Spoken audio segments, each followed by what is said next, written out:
الفاتحة بنية القبول وتمام كل سهول ومأمول وعلى كل نية صالحة وإلى حضرة النبي محمد صلى الله عليه وسلم ثم إلى أرواح آبائنا وأمهاتنا وأجدادنا وجداتنا ولمشايخنا ولمعلمينا ولأساتذتنا ولجماعتنا ولحبائبنا ولأقاربنا وأصولنا وفروعنا وإلى أرواح المتبرئين والمتصدقين والمنفقين في هذا المسجد وإلى روح مؤلف هذا الكتاب وإلى أرواح جميع المسلمين والمسلمات والمؤمنين والمؤمنات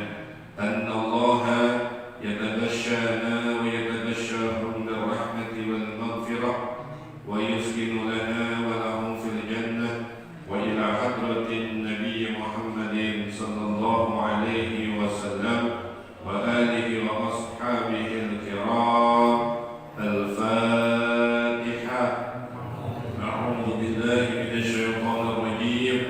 بسم الله الرحمن الرحيم. الحمد لله رب العالمين الرحمن الرحيم مالك يوم الدين إياك نعبد وإياك نستعين اهدنا الصراط المستقيم صراط الذين أنعمت عليهم غير المغضوب عليهم ولا الضالين. رب اغفر لي ولوالدي وللمؤمنين آمين. بسم الله الرحمن الرحيم. الحمد لله رب العالمين وبه نستعين على أمور الدنيا والدين والصلاة والسلام على أشرف الأنبياء والمرسلين سيدنا محمد وعلى آله وصحبه أجمعين. أما بعد فقال تعالى في كتابه الكريم رب اشرح لي صدري ويسر لي أمري واحلل عقدة من لساني يفقه قولي. Shadaqallahul azim. Segenap pengurus Masjid Miftahul Jannah, para orang tua, para asatidz, jamaah hadirin yang insyaallah kita semua dimuliakan oleh Allah Subhanahu wa taala. Alhamdulillah, pagi yang sejuk yang penuh berkah ini, setelah kita menunaikan kewajiban melaksanakan sholat subuh dengan berjamaah, ditambah dengan niat iktikaf, kemudian kita iringi untuk duduk beberapa saat dalam rangka menuntut ilmu. Mudah-mudahan niatnya ikhlas untuk menuntut ilmu, Allah beri kemudahan. InsyaAllah kita akan mendapatkan ilmu yang bermanfaat, mendapatkan berkah Allah Subhanahu wa ta'ala. Amin ya rabbal alamin. Hadirin jamaah yang dimuliakan oleh Allah, pagi ini kajian kita terkait dengan hadis Rasulullah sallallahu alaihi wasallam tentang dua ibadah Nabi Allah Daud alaihissalam yang paling dicintai, disukai Allah, yaitu ibadah melaksanakan bangun malam, dan yang kedua adalah ibadah melaksanakan puasa sunnah. InsyaAllah kalau ada waktu nanti kita tambah satu lagi ucapan perkataan yang paling disukai, dicintai di sisi Allah. Bismillahirrahmanirrahim. Qala al-mu'allif rahimahullahu ta'ala, qala Rasulullah sallallahu alaihi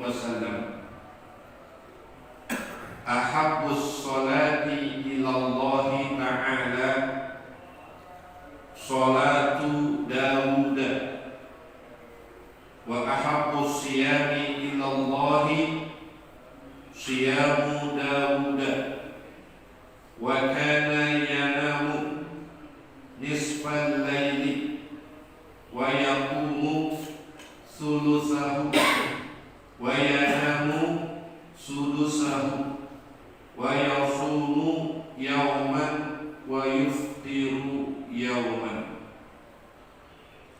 Telah bersabda Rasulullah sallallahu alaihi wasallam, ahabbus sholati ilallahi, sholat sembahyang, kalau bahasa orang Betawi dulu, sholat yang paling dicintai oleh Allah.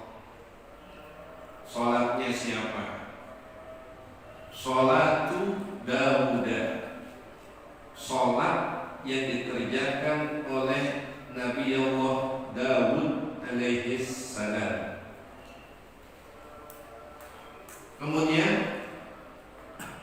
wa ahabbus siyami ilallahi siyamu Dawud, dan puasa yang paling dicintai, puasa yang paling disukai Allah, puasanya siapa? Siyamu Dawud, puasanya Nabi Allah Dawud alaihi salam. Jamaah yang dimuliakan oleh Allah, bagaimana menggambarkan sholatnya Nabi Daud sehingga sholatnya menjadi yang paling dicintai di sisi Allah. Wa kana yanamu nisfal laili wa yaqumu thuluthahu wa yanamu sudusahu. Wa kana yanamu, dan adalah Nabi Allah Daud alaihi salam, yanamu, beliau tidur, nisfal laili, separuh malam, setengah malam.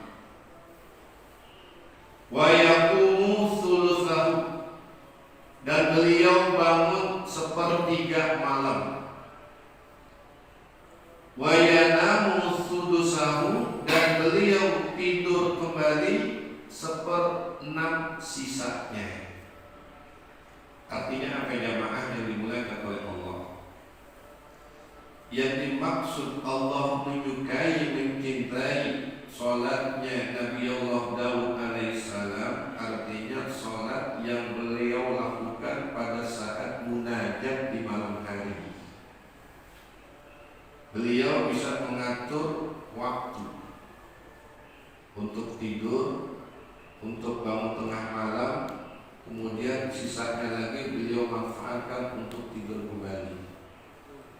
Kalau kembali ke dalam hadis tadi, beliau itu hanya tidur separuhnya, kemudian sepertiganya beliau bangun, sisanya seperenam, kemudian beliau tidur kembali. Sekarang kita membuat perhitungan waktu. Dikatakan malam itu batasan awalnya adalah jam 6 sore sampai ketemu jam 6 pagi. Kalau beliau dikatakan di dalam hadis Rasulullah, yanamu nisfal laili, tidurnya setengah atau separuh daripada malam, bisa kemungkinan beliau tidur antara pukul 9 malam atau pukul 10 malam. Karena kebiasaan minda habis sholihin, di antara kebiasaan orang soleh terdahulu, setelah melaksanakan sholat isya, lalu melaksanakan sholat sunnah ba'da isya, mereka juga ada yang melanjutkan sholat witir, boleh 1 rakaat, boleh 3 rakaat, boleh 5, boleh 7, boleh 9, boleh 11.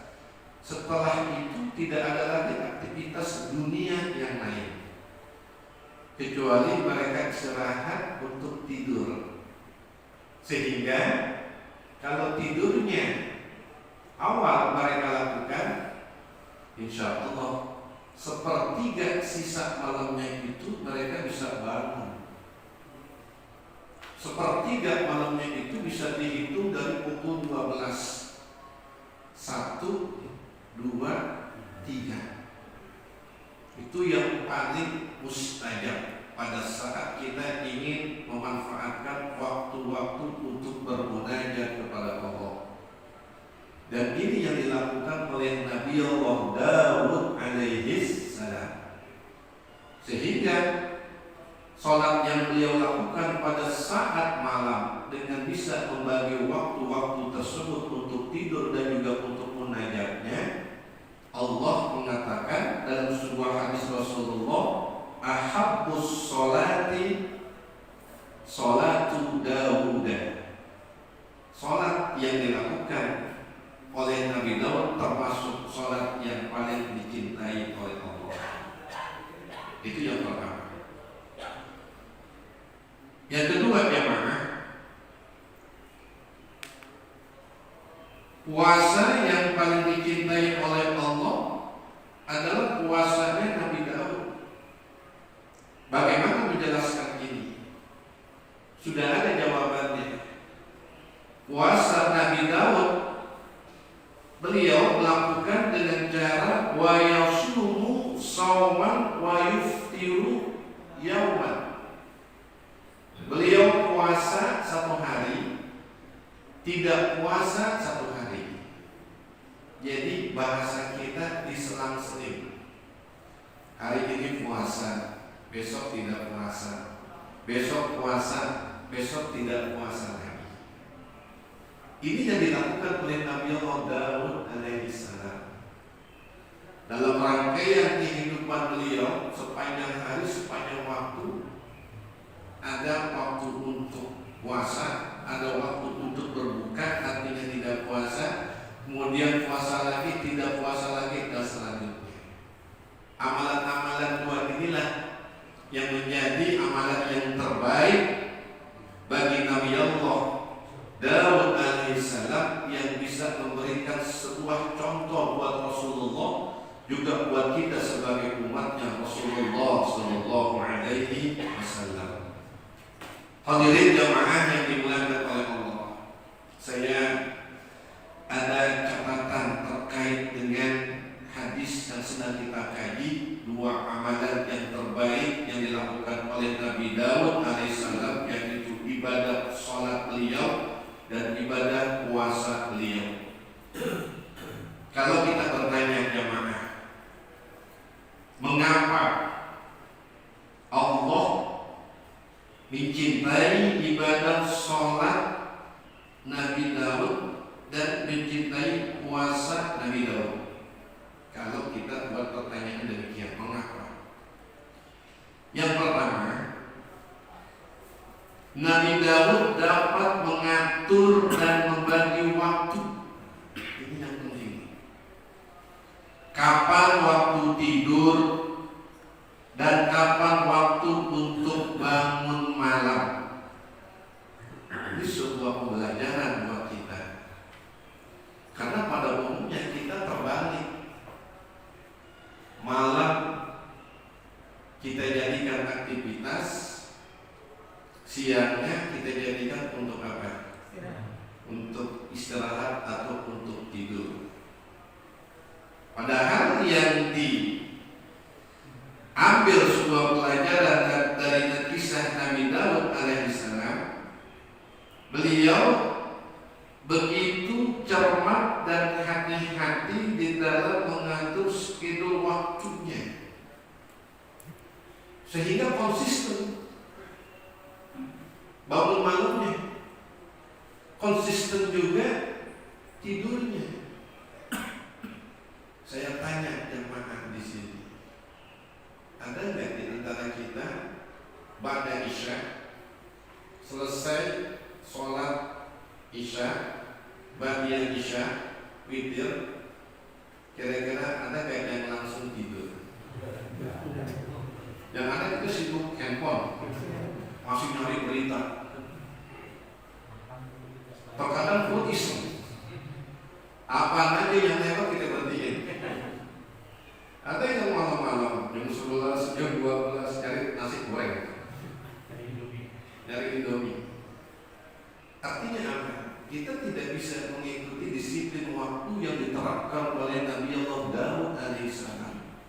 Sehingga pantas kita jarang bermunajat kepada Allah untuk mengambil waktu-waktu yang sangat mustajab itu. Karena melalaikan waktu, nggak disiplin, nggak konsisten. Memang kalau konsisten itu sulit.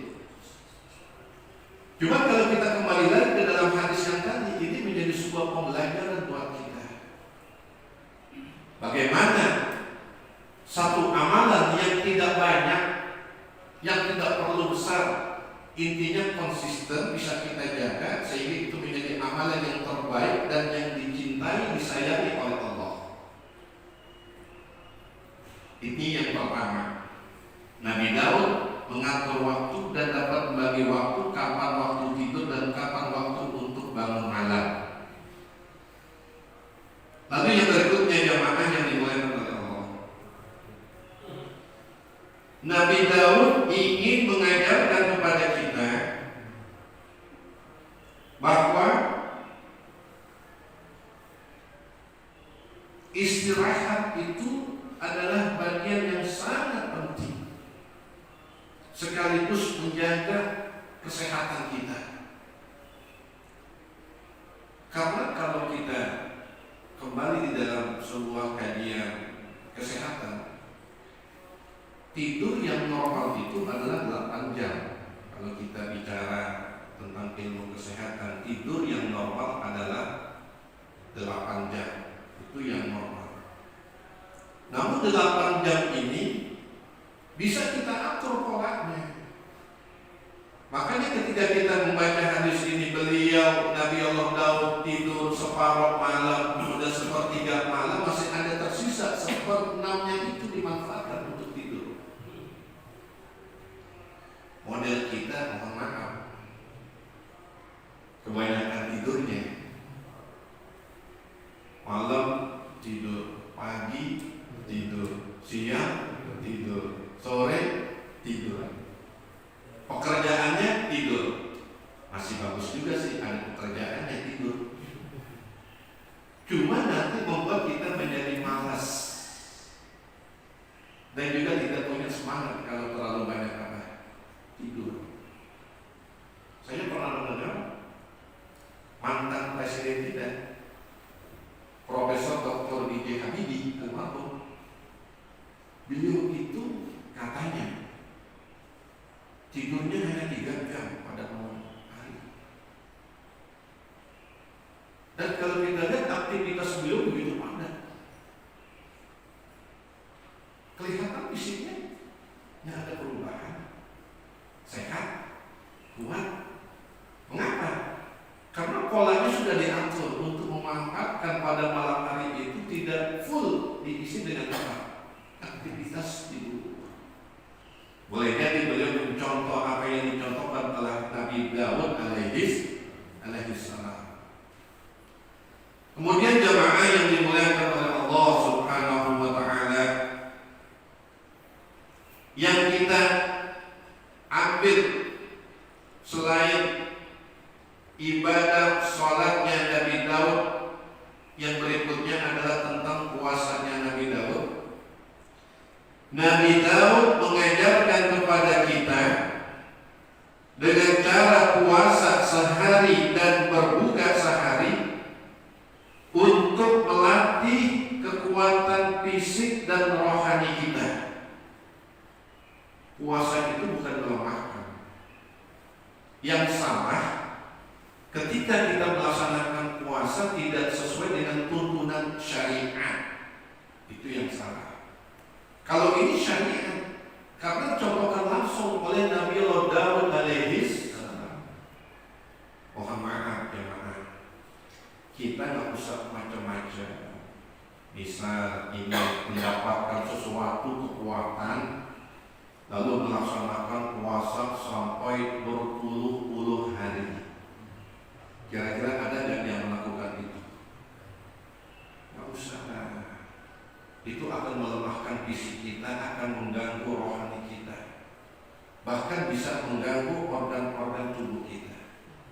Lakukanlah puasa yang sesuai dengan tuntunan syariatnya yang dicontohkan oleh para nabi Allah yang lain, juga yang dicontohkan oleh Rasulullah Shallallahu Alaihi Wasallam.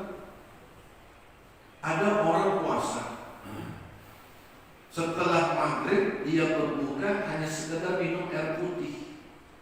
Kemudian dia melanjutkan lagi puasanya sampai malam, ketemu lagi besok maghrib, minumnya air putih juga. Itu yang disebut dengan puasa wisol. Haram hukumnya, nggak boleh. Mau jadi sakti, mau jadi kuat, ditembak, kalau sudah ajalnya tiba tembus juga lu. Yang tidak diajarkan oleh syariat, yang tidak diajarkan oleh agama, sedikit demi sedikit kita tinggalkan. Udah ada di dalam tuntunan syariat agama, memberikan contoh yang terbaik untuk melatih kekuatan fisik kita, rohani kita dengan ibadah puasa. Nabi Daud puasa sehari, tidak puasa 1 hari. Rasulullah Shallallahu Alaihi Wasallam ada puasa Senin dan Kamis. Ada puasa Ayyamul Bid 3 hari setiap bulan. Ada puasa yang sifatnya tahunan, bulan Muharram, Asyura, sebelumnya Tasu'ah, Idul Adha, sebelumnya tanggal 8 Tarwiyah, tanggal 9 Arafah. Semuanya ada tuntunannya. Selesai Idul Fitri bulan Syawal, disunahkan puasa berapa hari? 6 hari. Itu saja kita lakukan. Dalam rangka apa? Melatih kekuatan fisik dan rohani kita. Nabi Daud sudah memberikan contoh ini dengan melaksanakan ibadah puasa berganti waktu demi waktu. Jadi tidak dipaksakan. Kalau dipaksakan fisik kita nggak kuat, berarti kita telah menzolimi fisik kita sekalipun kita melaksanakan ibadah puasa. Mengapa? Karena kita tidak mengukur daya kemampuan kita. Allah telah menasihati kita di dalam sebuah kalimat, la yukallifullahu nafsan illa wus'aha. Nggak boleh kita paksakan sesuatu yang kita nggak mampu. Akhirnya nanti fisik kita menjadi rusak.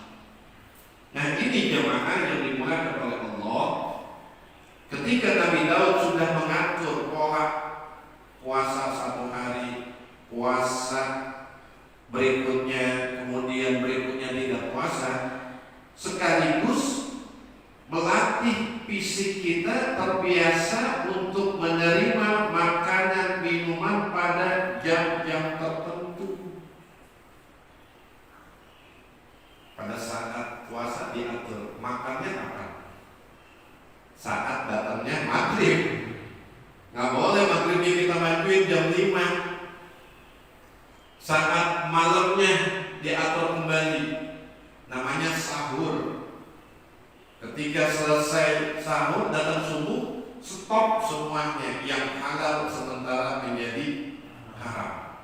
Udah terbiasa pola fisik kita, organ tubuh kita, lambung kita untuk menerima makanan minuman secara disiplin dan pada saat waktu-waktu tertentu. Coba jemaah, kalau tidak puasa, makanan apa aja kita makan, masuk, minuman apa saja kita minum. Akhirnya lambung kita kerjanya menjadi apa? Berat. Kalau kerja lambung menjadi berat, maka organ tubuh yang lain juga akan ikut terganggu. Timbul deh berbagai macam penyakit datang satu persatu mendekati kita. Duduk nggak boleh lama-lama. Pinggangnya udah apa? Udah sakit. Makan kacang goreng, nggak boleh lagi makan sayur sop, zat hidayah, zat anak. Ngantri. Karena dari pola makan minum yang nggak disiplin, yang tidak bisa kita atur, akhirnya organ tubuh menjadi terganggu semuanya. Orang makan enak, kita cuma mengucapkan terima kasih, terima kasih, terima kasih. Udah banyak pantangan. Kalau udah banyak pantangan, apalagi yang bisa kita nikmati? Kembali ke dalam ayat Al-Quran surat Ar-Rahman, fabi ayyi ala'i rabbikuma tukadziban. Jamaah yang dimuliakan oleh Allah Subhanahu wa ta'ala, pesan bagian yang terakhir dari hadis ini, walaupun hanya dua yang dilakukan oleh Nabi Allah Daud alaihissalam tentang sholat malamnya yang beliau lakukan dengan mengatur disiplin waktu tidur, dan yang kedua adalah puasanya beliau satu hari puasa, satu hari tidak puasa. Pesan secara umumnya adalah hidup ini harus seimbang. Ini kata baginya, hidup ini harus seimbang. Dunia kita perlu, ya. Akhirat juga kita perlu, ya. Jadi dua-duanya datang. Kalau urusan dunia saja kita meninggalkan akhirat, kita akan rugi nanti. Karena setiap diri kita, hidup kita, apa yang kita lakukan, nafas kita, ruh kita, aktivitas kita, itu ada pertanggungjawabannya di sisi Allah Subhanahu wa ta'ala. Hidup tidak hanya semata-mata untuk dunia lalu meninggalkan akhirat. Demikian juga kita balik. Hidup bukan hanya urusan akhirat lalu meninggalkan dunia. Dari pagi sampai ke terus sore di masjid aja, sholat, baca Al-Quran, zikir. Sementara keluarga terbengkalai, istri terbengkalai, anak terbengkalai, kehidupan di masyarakat terbengkalai. Itu juga salah. Jadi harus seimbang. Dunia kita perlukan, akhirat juga kita perlukan. Ini titik bagian akhir pesan dari hadis Rasulullah SAW, bagaimana kita bisa mengatur pola kehidupan kita yang seimbang antara dunia juga antara kehidupan untuk akhirat, yang nanti akan kita semuanya dimintai pertanggungjawabannya di sisi Allah. Dan tentunya jamaah kembali kepada kita semuanya. Sebab kalau kita tidak bisa mengatur waktu, tidak konsisten, tidak disiplin, semua syariat-syariat yang sudah begitu bagus diatur oleh Allah melalui para nabinya akan menjadi sia-sia semuanya. Dan hidup kita akhirnya tidak berkualitas. Hidup hanya menjalankan nafas saja. Kemana apa yang diinginkan oleh hawa nafsu kita, itulah yang kita turuti. Nah, mudah-mudahan ini tidak bisa kita lakukan, sehingga kita tetap kembali mengikuti apa yang telah dituntunkan oleh para nabi-nabi dan juga melalui pesan-pesan dari Rasulullah Sallallahu Alaihi Wasallam. Ini hadis yang pertama. Kemudian hadis yang kedua, jamaah, ada ucapan, ada perkataan yang paling disukai, dicintai oleh Allah. Qala Rasulullah sallallahu alaihi wasallam, ahabbul kalami ila Allah ay yaqula al-'abdu subhanallahi wa bihamdihi. Ahabbul kalam, ucapan, perkataan yang paling disukai, yang paling dicintai oleh Allah, ay yaqula al-'abdu, bahwa seorang hamba, seorang manusia mengucapkan kalimat apa? Kalimatnya adalah subhanallahi wa bihamdihi. Maha suci Allah, bihamdihi dengan segala pujiannya. Cuma dua kalimat, subhanallahi wa bihamdihi. Ini dua kalimat menjadi perkataan, menjadi ucapan yang paling disukai, yang paling dicintai oleh Allah. Hadirin jamaah yang dimuliakan oleh Allah, Allah ingin agar lidah kita, ucapan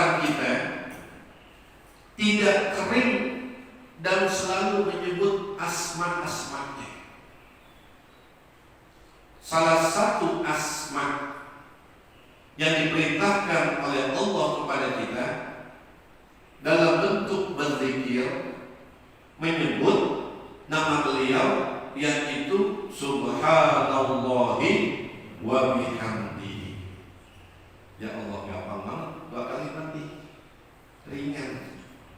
Tapi kalau tidak terbiasa sulit, berat. Jamaah yang dimuliakan oleh Allah, apa tujuan kita berzikir? Walaupun dengan kalimat yang sederhana, subhanallah wa bihamdihi, apa tujuannya? Karena ini bagian zikir kepada Allah. Yang pertama adalah berzikir itu memuji Allah. Yang pertama, berzikir adalah memuji Allah. Dan Allah lah yang pantas dipuji dengan segala kemahasempurnaannya. Tidak ada yang sempurna kecuali Allah Subhanahu wa Ta'ala. Hadirin jamaah yang dimuliakan oleh Allah, orang manusia kalau dipuji berarti dia punya sesuatu yang lebih. Ada sesuatu yang sempurna, ada sesuatu yang kita sukai. Mungkin cantiknya, mungkin cerdasnya, mungkin kehebatannya, mungkin kegantengannya. Pantas kalau orang manusia mempunyai bagian-bagian ini, dia senang untuk dipuji. Apalagi Allah Subhanahu wa Ta'ala yang memiliki segalanya. Lillahi ma fis samawati wa ma fil ardh. Lebih pantas lagi Allah untuk kita puji. Cuma kita kalau dipuji suka kelewat batas. Kita kalau dipuji timbul dalam hati, siapa dulu saya, sombong, ujub. Kalau kita, karena sifat manusia pada umumnya ingin dipuji, ingin dikritik, nggak mau, apalagi dicela, apalagi diungkapkan kejelekan-kejelekannya. Itu sifat manusia. Nggak layaklah kalau kita untuk mendapatkan pujian sekalipun punya kelebihan, punya keistimewaan yang Allah berikan kepada kita. Kelebihan kita, keistimewaan apa yang kita miliki pada hakikatnya itu adalah pemberian dari Allah. Semuanya punya Allah, hakikatnya kembali kepada Allah. Makanya jamaah yang digunakan oleh Allah, segala kenikmatan yang kita dapatkan dalam segala bentuk apa saja, besar atau kecil, banyak atau sedikit, kalau kita tahu itu sumbernya dari Allah sebagai bentuk rasa syukur, kalimat yang diminta oleh Allah mengucapkan alhamdulillah, alhamdulillah. Jadi kalau ada yang memuji, misalnya ada yang memuji, mungkin ada sesuatu yang lebih, ada yang istimewa pada diri kita, ucapkan dalam hati, alhamdulillah, alhamdulillah, alhamdulillah. Artinya pujian itu kita kembalikan kepada siapa? Allah. Kalau muncul yang lain, siapa saya? Siapa saya? Berarti di situ udah masuk Fir'aunnya, udah masuk Korunnya, udah masuk Nimrusnya, menyusup di dalam hati kita, dibisikkan oleh hawa nafsu. Akibatnya tadi sombong, gelap, lupa daratan. Yang diinginkan hanya pujian-pujian. Ini yang tidak diinginkan oleh Allah. Jadi kita kembali lagi memuji, salah satu bagian untuk berzikir kepada Allah dengan kalimat subhanallahi wa bihamdihi. Yang kedua jamaah, tujuan berzikir selain memuji adalah menjadi wasilah agar Allah dan kita menjadi lebih dekat. Menjadi wasilah agar Allah dan kita menjadi dekat. Sekaligus juga membuat benci setan. Sebab kalau kita tidak memuji Allah. Setan, iblis dan kawan-kawannya itu senang dengan pribadi kita. Apalagi mulut kita ini yang keluar kata-kata yang menyakitkan, membuat fitnah, memprovokasi, menggunjing, kemudian menjelekkan orang lain. Itu memang yang disukai oleh iblis, oleh setan dan kawan-kawannya. Dengan sebab kita berzikir menjadi wasilah, menjadi jembatan. Allah dekat kepada kita, kita juga dekat kepada Allah. Jamaah, apapun kalau sudah dekat, maka interaksi hubungan itu akan semakin harmonis, akan terjadi. Kita sebagai orang tua dengan anak, kalau kita dekat, komunikasi akan apa? Akan lancar. Hubungan bisa dibangun. Demikian juga kita dengan Allah. Dengan sebab berzikir, maka sesuatu apa saja Allah itu ridho, Allah itu senang. Kita nggak meminta, Allah kasih. Apalagi kita meminta. Jangan-jangan Allah nggak kasih kepada kita karena kita jarang beraudiensi, jarang membangun kekuatan komunikasi kepada Allah, jarang berzikir kepada Allah, jarang tasbih, jarang membaca tahmid ba'da sholat 5 waktu. Ada juga Allahumma antas salam, dia bukan Allahumma antas salam, Allahumma antas jalan. Tidak menyempatkan waktu membaca zikir yang serba 33. Subhanallah 33 nggak sempat dia baca.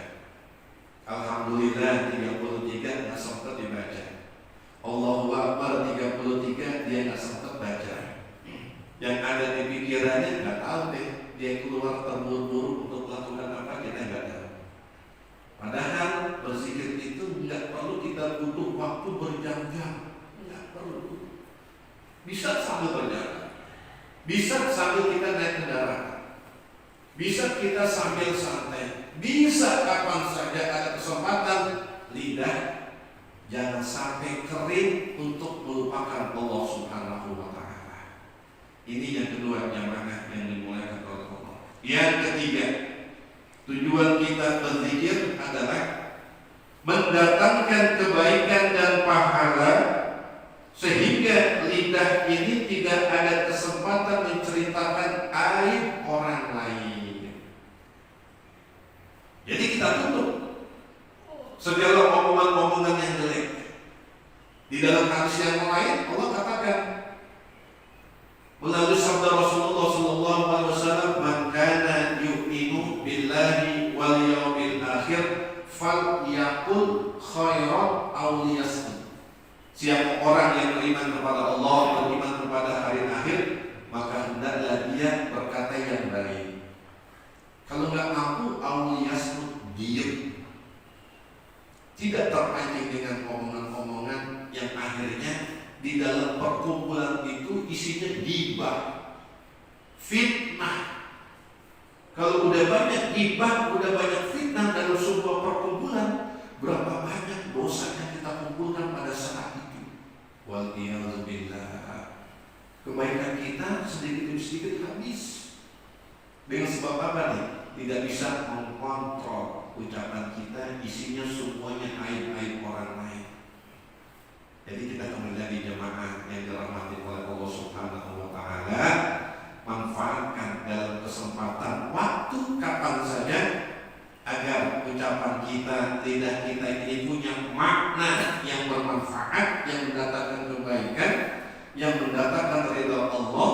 Ahabbul kalam menjadi perkataan ucapan kita yang paling dicintai oleh Allah.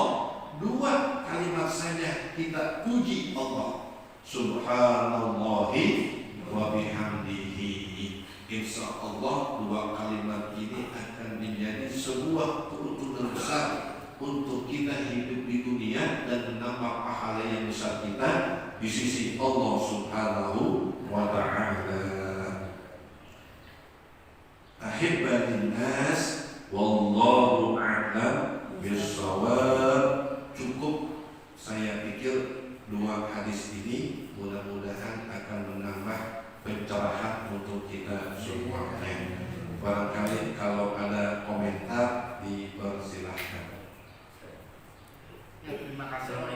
Yang mana dulu nih? Sebentar ini dulu silakan Pak.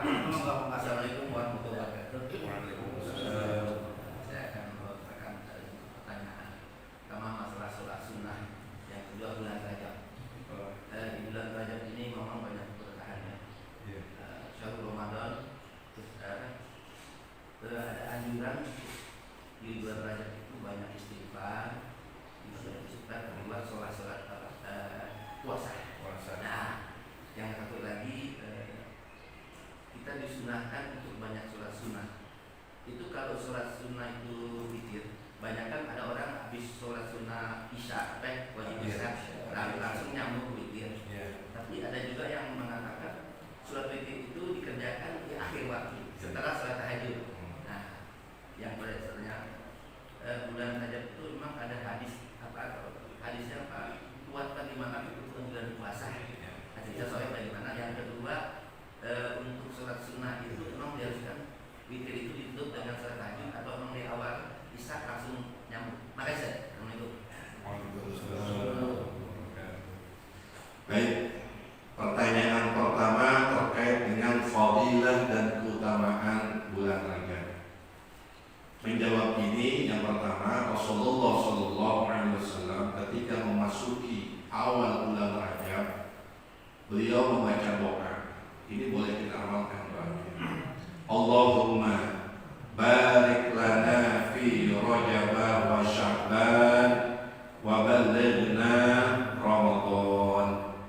Allahumma barik lana fi Rajab wa Sya'ban. Ya Allah, berkahi kami di bulan Rajab, berkahi kami di bulan Sya'ban, wa ballighna Ramadan, dan sampaikanlah kami kembali ya Allah di bulan Ramadan.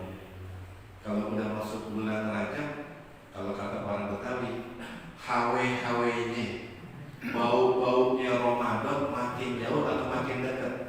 Makin dekat. Doa ini aja sepanjang bulan Rajab. Ini dah hari kedua.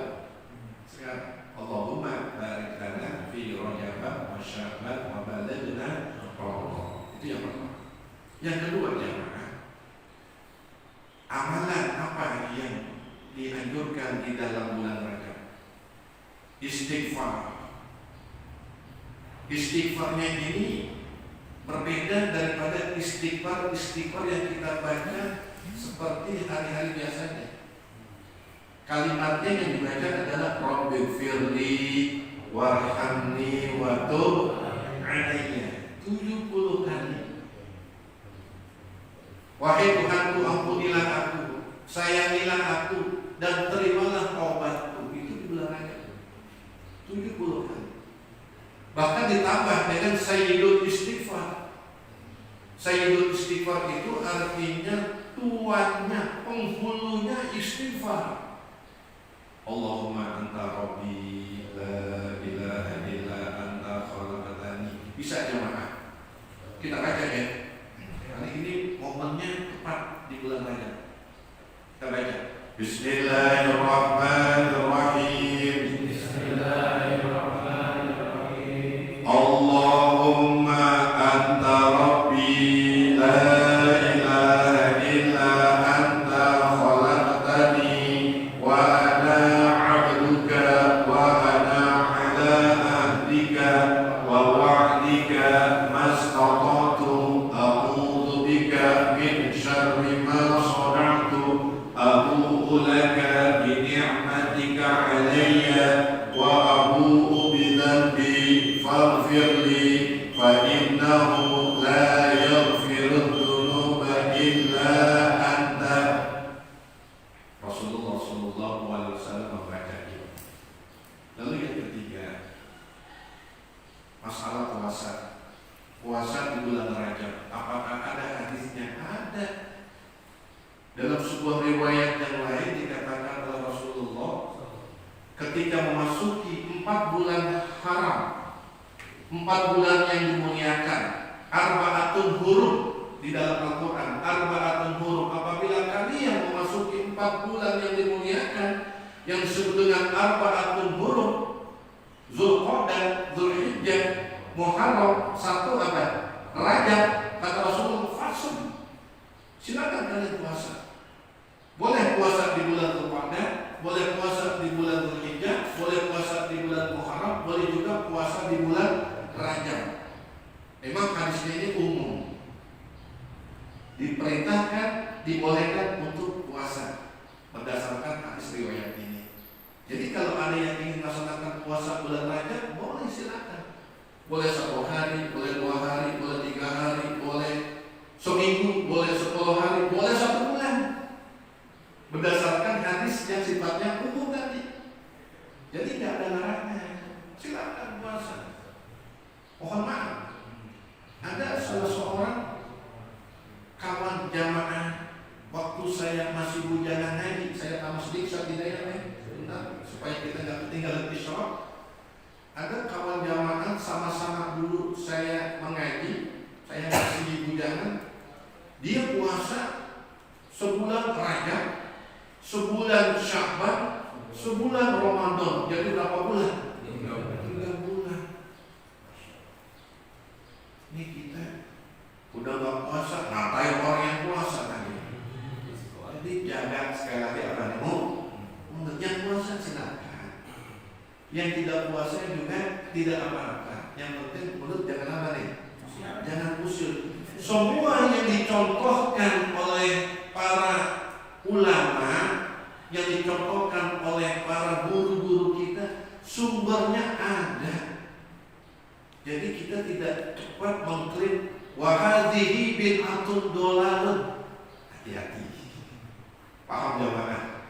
Semuanya ada ketentuannya. Ulama-ulama kita, guru-guru kita itu enggak sembarangan.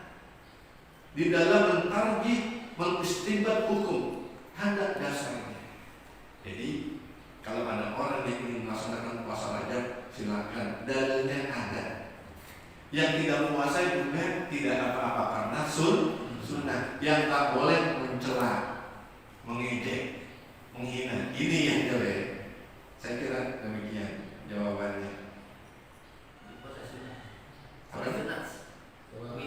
Oh iya, satu lagi tentang witir. Witir ini bukan dikatakan sholat penutup, bukan. Kalau misalnya witir dikatakan sholat penutup, berarti selesai sholat witir nggak ada lagi sholat yang lain, bukan. Sholat witir itu artinya sholat Rasulullah SAW mengajar melakukannya itu selalu di akhir. Jadi bukan dikatakan menutup, nggak ada. Dikatakan sholat witir itu adalah sholat untuk menutup segala sholat-sholat yang dikerjakan pada malam hari. Kebiasaan Rasulullah mengerjakan sholat witir itu di akhir. Di akhir itu yang pertama bisa dilakukan selesai sholat isya, ba'diyah isya, kemudian langsung sholat witir bisa. Atau ingin mengerjakannya nanti di tengah malam, sepertiga malam, digabungkan dengan sholat tahajud atau dengan sholat-sholat sunnah yang lain, kemudian diakhirkan dengan melaksanakan sholat witir. Jadi pilihannya adalah bebas, boleh di awal, boleh juga nanti di akhir. Sekali lagi, sholat witir bukan sholat dikatakan penutup untuk melaksanakan sholat pada malam hari. Demikian jawabannya. Sudah jelas, Pak? Habis tahajud itu kan udah mau jelang subuh tuh. Kan habis kalau udah masuk subuh nggak boleh sudah ada sunat. Iya, kalau udah Iya, kalau udah subuh semua sholat tahajud, sholat witir udah tidak ada. Iya, jadi sholat itu dikerjakan di akhir sebelum datangnya waktu subuh. Demikian. Ini mau dilanjut, biasanya kita isyraq nih. Cukup ya? Gimana Mas Pak? Waktunya apa dilanjut sebentar? Iya, kita cukupkan dulu deh Pak supaya isyraqnya tidak ketinggalan. Insya Allah nanti masih ketemu dengan saya lagi. 2 minggu yang akan datang. Insya Allah, ya insya Allah nanti bisa dilanjutkan pertanyaan-pertanyaan berikutnya. Kita mengambil yang bijaksana supaya tidak juga meninggalkan sholat isyraq karena ini jarang-jarang